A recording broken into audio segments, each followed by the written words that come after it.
కృప ద్వారా మాత్రమే దేవుడు చేసిన వాగ్దానాన్ని ఆయన నిలబెట్టుకోవడం చేత దేవుడు పని అంతటి మీద మనల్ని ఏం చేశాడు?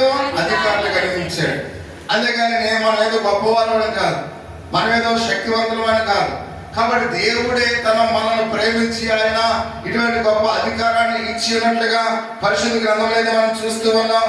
అది 139వ కీర్తన 14వ వచనంలో ఒక మాట మనం చూస్తూ ఉన్నాం.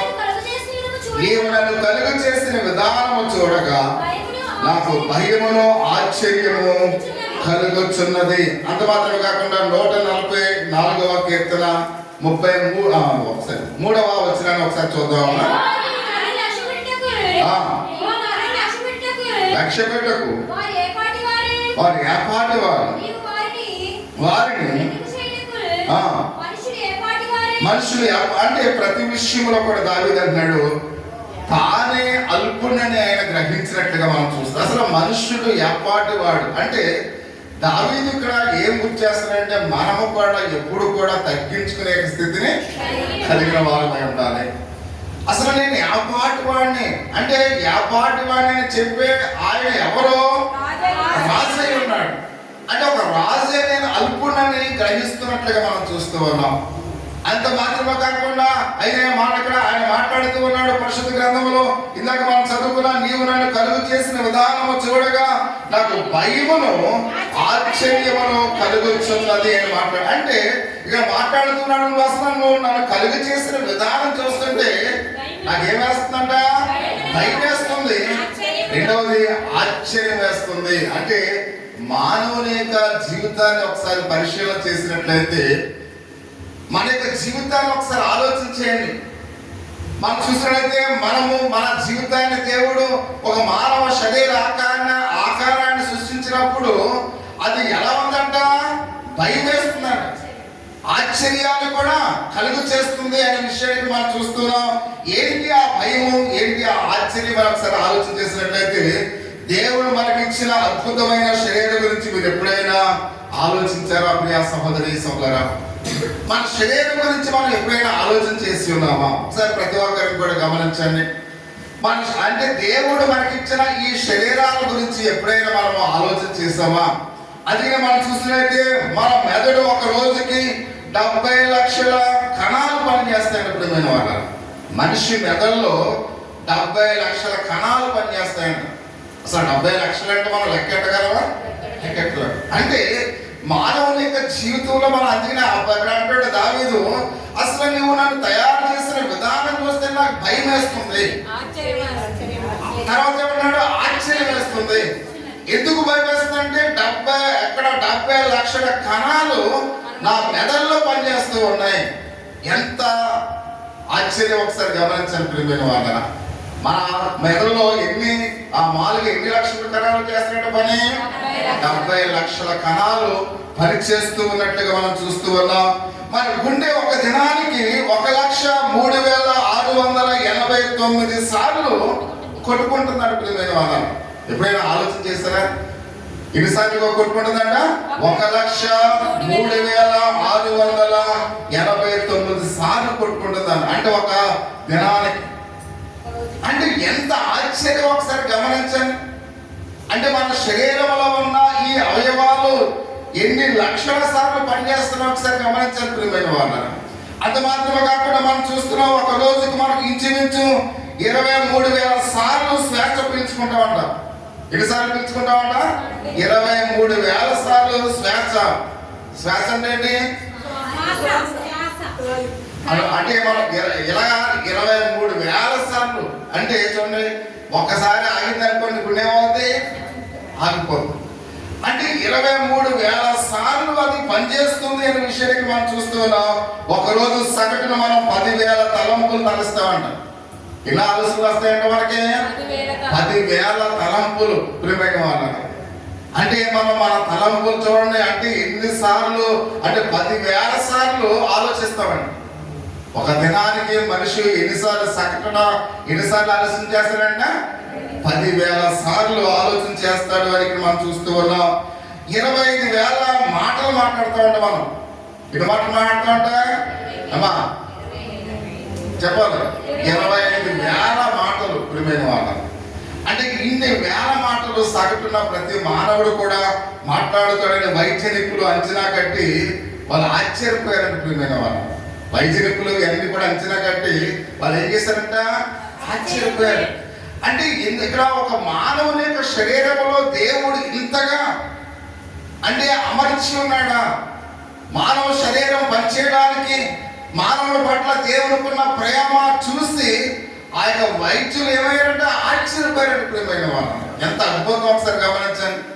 మన శరీరంలో దేవుడు అమర్చిన ఇవన్నీ కూడా ఆలోచన చేస్తే దావీదు అన్నాడు, నాకు భయం వేస్తుందయ్యా, అదే విధంగా సేమ్ టైం నాకు ఆశ్చర్యం కలుగుతుందయ్యా, నీవు నా పట్ల ఎంత ప్రేమను చూపించావయ్యా అని దావీదు ఎవరిని మర్చిపోతలేదు, దేవుని మర్చిపోతలేదు. కానీ మనం ఆయన గుర్తున్నాడా, డోంట్ కేర్, వాడేవాడు నేనెవరను, నేనే మామూలుగా నేనే రాజుని నేనే మంత్రిని అంటే మనం ఫీల్ అయిపోతున్నాం ప్రియమైన వారు. కానీ దావీదు అలా అంటారు. ఏమన్నాడు ఆయన, అయ్యా నేను బలహీనుడు అయి ఉన్నానయ్యా, అసలు నీవు నన్ను సృష్టించిన రీతిని చూస్తే నాకు భయం వేస్తుందయ్యా, నాకు ఆశ్చర్యం వేస్తుందయ్యా అన్నాడు. ఎందుకంటే మన జీవిత విధానాన్ని, మన శరీరాన్ని, మన శరీరంలో ఉన్న మామూలుగా మనం చూసినట్లయితే ఇవన్నిటిని కూడా దేవుడు ఇంత అద్భుతంగా ఆయన సృష్టించాడు అనే విషయాన్ని పరిశుద్ధ గ్రంథంలో అయితే మనం చూస్తూ ఉన్నాం.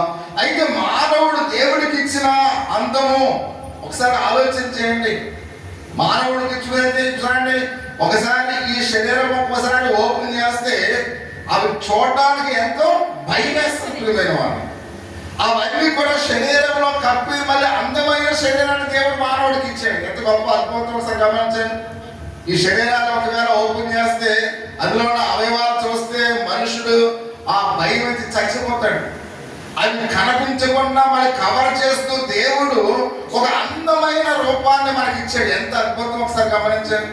అందుకని దావీదు అన్నాడు, నువ్వు ఇచ్చిన ఈ అందాన్ని బట్టి నీకు వందనాలయ్యా.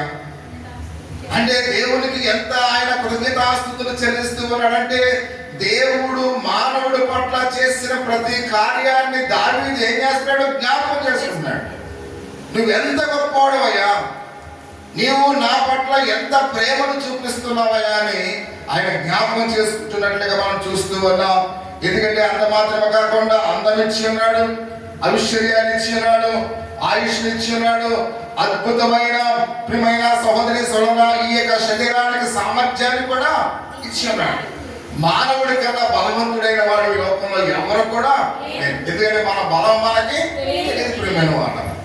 కాబట్టి అందుకనే మానవుని యొక్క శరీరానికి దేవుడు ఒక మంచి సామర్థ్యాన్ని కూడా ఇచ్చినట్లుగా మనం చూస్తాం. అందుకనే ప్రపంచంలో సృష్టింపబడిన దేవుడు సృష్టించిన వాటిలో నుంచి ఆ సృష్టిలో వచ్చి దేవుడు అనేకమైనవి ఏం చేస్తున్నాడు, మానవుడు తయారు చేస్తూ ఉన్నాడు. అంటే మానవుడికి దేవుడు ఒక సామర్థ్యాన్ని ఇచ్చాడు. అంటే ఇక్కడ మనం చూసినట్లయితే సృష్టిలో ఎవరికి లేని సామర్థ్యాన్ని దేవుడు ఎవరికి ఇచ్చాడు, మానవుడికి ఇచ్చినట్లుగా పరిశుద్ధ గ్రంథంలో అయితే మనం చూస్తూ ఉన్నాము. ఎందుకంటే ఆయన్నింటిలో కూడా పాపము కొరకు మనం వాడుతున్న ప్రియమైన వాళ్ళం. అంటే దేవుడు ఒకదాని కొరకు దేవుడు మనకి అన్ని ఇస్తే మనము దేని కొరకు వాడుతున్నామని కూడా పాపం కొరకు వాడుతున్నాం. తుచ్చమైన ఆయన ఈ లోకంలో అనేకమైన చెడ్డ కార్యాల కొరకు మన శరీరాన్ని వాడుతున్నా. ఎంత దౌర్భాగ్యం ఒకసారి గమనించండి. అంటే మనము దేవుడు మనకి ఇచ్చిన ఈ యొక్క అందాన్ని, దేవుడు మనకి ఇచ్చిన ఈ శరీర సామర్థ్యాన్ని, దేవుడు మనకి ఇచ్చిన ఈ తలంపులను, దేవుడు మనకి ఇచ్చిన ఆలోచనలను ఇవన్నీ కూడా ఆయన ఒక మంచి కార్యానికి ఇస్తే మనము దేని కొరకు వాడుతున్నాం అన్ని కూడా పాప సంబంధమైన ఈ లోకములో అల్పకాలపు దృశ్యమైన ఇచ్చలతో ఇవన్నీ కూడా కంపుకొడుతున్న ఈ యొక్క భూ సంబంధమైన వాటితో మనం ఏం చేస్తున్నాం, కార్యాలకే వాటిని ఉపయోగిస్తున్నాం. ఎంత దౌర్భాగ్యం ఒకసారి గమనించండి.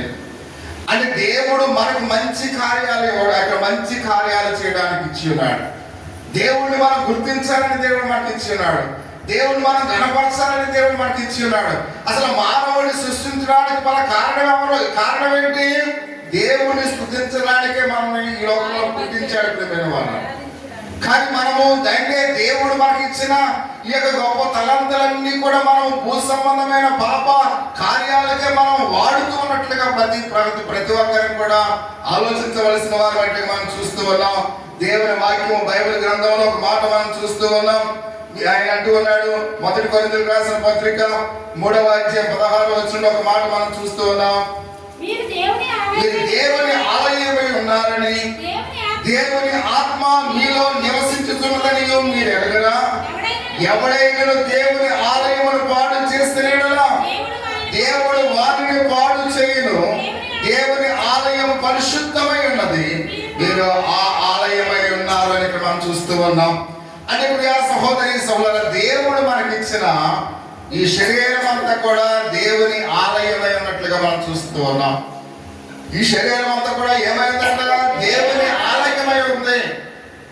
అంటే ఇది పరిశుద్ధ ఐక్య స్థలమైనట్లుగా మనం చూస్తూ ఉన్నాం. దేవుడు మనకి ఇచ్చిన ఈ పరిశుద్ధ స్థలాన్ని, దేవుడు మనకి ఇచ్చిన ఈ పరిశుద్ధ ఆలయాన్ని ఈ లోక సమానమైన పాప తుచ్చమైన ఆలోచనగా మనం ఏం చేస్తున్నాం? వీటిని ఉపయోగిస్తూ ఉన్నాం. ప్రియ సహోదరి సహోదరుడి, రాత్రి ప్రతి ఒక్కరిని కూడా గమనించండి. దేవుడు నాకు ఇచ్చిన ఈ శరీరమును, దేవుడు నాకు ఇచ్చిన ఈ శరీరంలో ఉన్న అనేకమైన అవయవాలని, దేవుడు నాకు ఇచ్చిన జ్ఞానాన్ని, దేవుడు నాకు ఇచ్చిన తలంపులను నేను దేవుని కొరకు ఉపయోగిస్తూ ఉన్నాను. దేవుడు నాకు ఈ పరిశుద్ధ ఆలయముగా ఆయన నాకు ఇచ్చిన ఈ యొక్క దేవుని యొక్క ఈ ఆలయాన్ని దేని కొరకు నేను ఉపయోగిస్తూ ఉన్నాను. ప్రతి ఒక్కరిని కూడా గమనించవలసిన వారు బయటకు మనం చూస్తూ ఉన్నాం. కాబట్టి మనము ఇల్లు కట్టిన తర్వాత ఆ ఇంటిలో ఎవరు ఉండాలని మనం చూస్తాం? మన అబ్బాయి ఎవరో ఉండాలని మనం చూస్తాం. అంతేగాని మన శత్రువుగా గృహాన్ని ఇస్తాం మనం ఇవ్వం. ప్రియమైన వారు, అంటే మన ఆలయంలో ఎవరు ఉండాలని దేవుడు మనకు ఆలయాన్ని ఇచ్చాడు, తాను ఉండాలని ఇచ్చి ఉన్నాడు. కానీ మనల్ని మన యొక్క గృహంలో ఉంచుతున్నాం, సాతాను ఉంచుతున్నాం. అంటే పాప సంబంధమైన ఆలోచనలు ఎవరైతే కలిగి ఉంటారో వారి హృదయంలో ఎవరిని వాసన చేస్తున్నారు? సాతాన్ని వాసన చేస్తూ ఉన్నాడు. అంటే సాతాను ఉండడానికి ఈ యొక్క గృహాన్ని దేవుడు ఇవ్వలేదు. ప్రియమైన వారు, సాతాను ఉండడానికి ఈ దేవాలయాన్ని దేవుడు ఇవ్వలేదు. ప్రియమైన వారు, అంటే దేవుడు తాను నివసించడానికి ఇచ్చిన ఈ దేవాలయంలో మనం ఏం చేస్తున్నాం? సాతాను ఉంచుతున్నాం. ప్రియ సహోదరి, అందుకనే దేవుని ఆలయమును పాడు చేసినట్లయితే నేను మిమ్మల్ని పాడు చేస్తానని చెప్తున్నాడు. అంటే నీ దేహము నీది కాదు, విలువ పెట్టి కొనబడినదని మనం చూస్తూ ఉన్నాం. ఈ దేహాన్ని దేవుడు తన స్వరక్తం ఇచ్చి ఆయన కొన్నాడు. ప్రియమైన వారు, అందుకనే మన దేహం మంద కాదు. కాబట్టి ప్రతి విషయంలో మనం గమనించాలి. ఒకవేళ మనం బస్సు ఎక్కేటప్పుడు ఆ కిటికీలో నుంచి ఏం చేస్తాం? కచ్చి వేస్తాం. ఇది నా సీటు అంటాం. అవునా అమ్మా? ఏం చేస్తారు మీరు? బస్సు ఎక్కేటప్పుడు గబగబా ఎక్కడో లేట్ అవుతుందని, ఆ గుమ్మం దగ్గర ఉందని ఏం చేస్తాం? ఆ కిటికీ దగ్గరే ఉందని కచ్చిపు ఇలా వేస్తాం. ఎవరైనా కూర్చున్నాడు అనుకోండి, లేక ఈ సీటు నాదే అంటాం. నందూరు వచ్చేసిన తర్వాత ఆ సీట్ నీదైతే నువ్వు పట్టుకొచ్చేస్తావా అమ్మా? ఆ సీట్ అక్కడే పడ్డది, నువ్వు దిగి వచ్చేస్తావు. కానీ ఉన్నది చెప్పేమన్నా ఈ సీటు నాది అన్నాం. అలాగే నీ శరీరంలో నుంచి నీ ఆత్మ వెడలిపోతే అప్పుడు దాకా నీతో మాట్లాడిన వాళ్ళు శవం అంటారు. అప్పుడు దాకా నీతో ఎంతో సంతోషంగా మాట్లాడారు, అప్పుడు దాకా నీ ఎంతో నీకుతో ముచ్చటించారు. అప్పుడు తర్వాత నువ్వేమంటారు?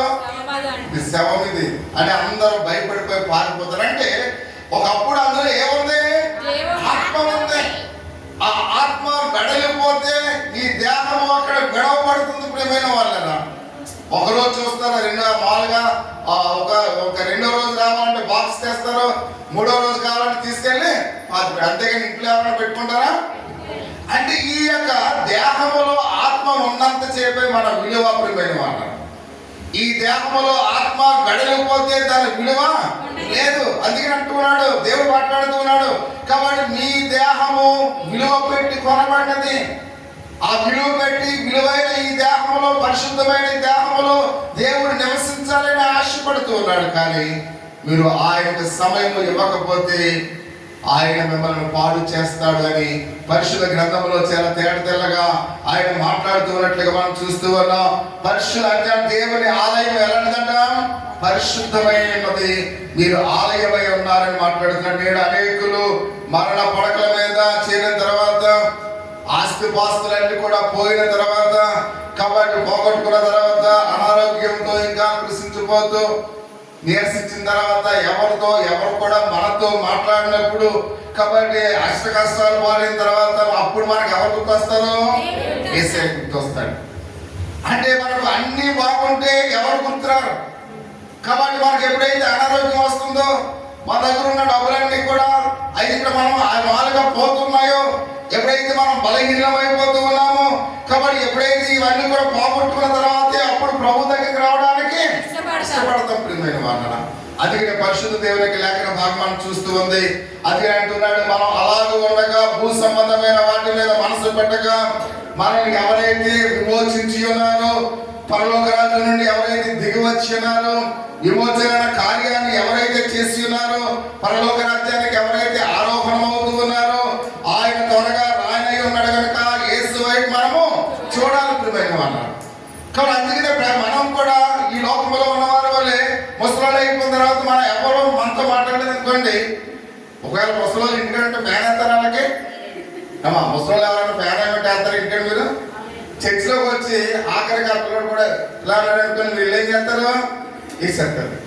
అంటే ఇంటికాడ ఫ్యాన్ వేస్తారు కదా, అంటే వాళ్ళు మిమ్మల్ని ఎవరిని కూడా కించపరచడానికి ముసలాడు ఏంటంటే పుట్టిన కాడి ఫ్యాన్